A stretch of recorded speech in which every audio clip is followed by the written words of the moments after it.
you are a refugee too. I was, and yes. Please tell us, what does a refugee feel when he hears lies about his situation around him? Well, with my family, I was mentioning I'm from Spain, but at the same time I'm from Chile.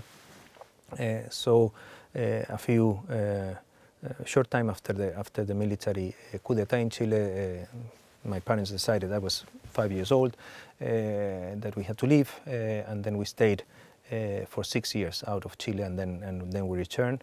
At that time, there was no formal recognition of refugee or not refugee. It was a sense of danger that moved people away, and I think it is said that about 1 million Chileans left the country for different circumstances at that time. I would know that I was different. I still don't feel in my place anywhere. I have still this feeling of being from somewhere else. But then we became, because this is really a personal issue, but my mother's family is originally Spanish. So my grandparents were immigrants, economic immigrants, their families. My grandfather and the family of my grandmother on the mother's side.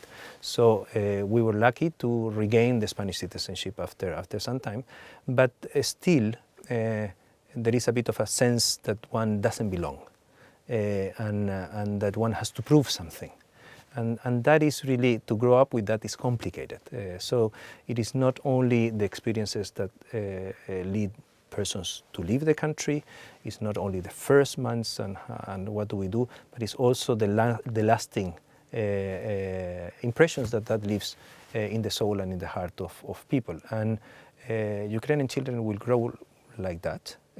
And as Syrian children are growing like that, as people living in Sudan these days are growing, children will grow like that. We hope and we make everything to ensure that there is support for their flourishing in another country. It's not only about survival, it is really about a set of skills. It is about putting the best of you in the country that you are in and contributing to the country. The economic impact of refugees tends to be positive in the medium and longer term. But then at the personal level, it is complicated. Sometimes I say that, also because I've lived out of Chile many years working for UNHCR, but I say I don't pass the taxi test or the taxi driver test. So if I take a taxi in Spain, eventually the third or fourth question, it is, where are you from? Because I'm not recognized by my accent as Spanish. But then if I do the same in Chile, the same goes. Third or fourth question is, where are you from? So that leaves you in a bit of a situation of, this is up to this day. To Ukrainian children growing in Romania, and that was my experience in Spain, Spain made me better in so many ways, made me stronger in so many ways. I've seen with the Chilean refugees that came back to positions of responsibility in Chile after so many years and contributed to the development of Chilean democracy after a long time of dictatorship. It's going to be 50 years now, which gives you an idea of how old I am, of the military coup. But countries continue and people continue contributing. And there's still many refugees, persons who were refugees and their descendants who are in different parts of the world and are contributing. They are nationals more now than 100 millions around the world. Yes, exactly. The figures of displacement are really terrible. And they keep growing. They don't descend. I remember in UNHCR when the figures passed over 20 million, we thought that was it, that there couldn't be more.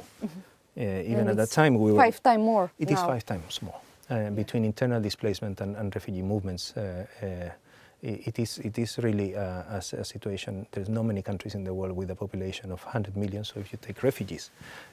But at the same time, there are signs of hope. So the Olympics in Paris will be next year, and it will be the third Olympics with a refugee team, because they cannot really, if they are not nationals, they cannot run for the country that has protected them, but they are not in a situation as to compete for their own countries either, because they have left war or persecution. So there are signs of hope, and there is a sign that despite the growing number, there is a better understanding that this is not by choice, it is absolutely by need. And that's the main difference between being a migrant and being a refugee, and we also saw a lot of confusion in the campaign, people referring to migrants and when they were meaning refugees and they can come back. And so there's a lot of issues to clarify, but at the end of the day, And it's part of the education. It is part of the education and it is part of this personal contact.